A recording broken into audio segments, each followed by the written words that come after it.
আসসালামু আলাইকুম ওরহমতুল্লাহি তাআলা ওয়া বারাকাতুহু। আমরা অনেক বিষয় আছে যেগুলোকে ইগনোর করি বা ইম্পর্টেন্ট মনে করি না।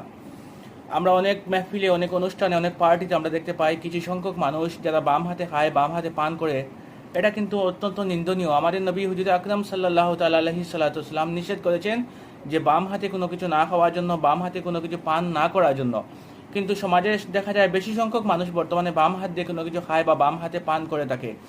মহানবী হুজুর আকরাম সাল্লাল্লাহু তাআলা আলাইহি সাল্লাম বলেছেন যে বাম হাতে আমরা কোনো কিছু না খাওয়ার জন্য, না পান করার জন্য, কেননা শয়তান বাম হাত দিয়ে শয়তান খায় এবং শয়তান পান করে। আল্লাহ পাক রব্বুল আলামিন যেন আমাদেরকে ডান হাতে যেন কোনো কিছু খাওয়ার পান করার জন্য তৌফিক দান করেন, কেননা মহানবী সাল্লাল্লাহু তাআলা আলাইহি সাল্লাম খুবই গুরুত্ব সহকারে বলেছেন যে আমরা যেন বাম হাত দিয়ে কোনো কিছু না খাই, বাম হাত দিয়ে কোনো কিছু যেন পান না করি, কারণ বাম হাতে শয়তান পান করে। এই কথাটি আপনারা মনের মধ্যে রাখবেন। আসসালামু আলাইকুম ওয়া রাহমাতুল্লাহ।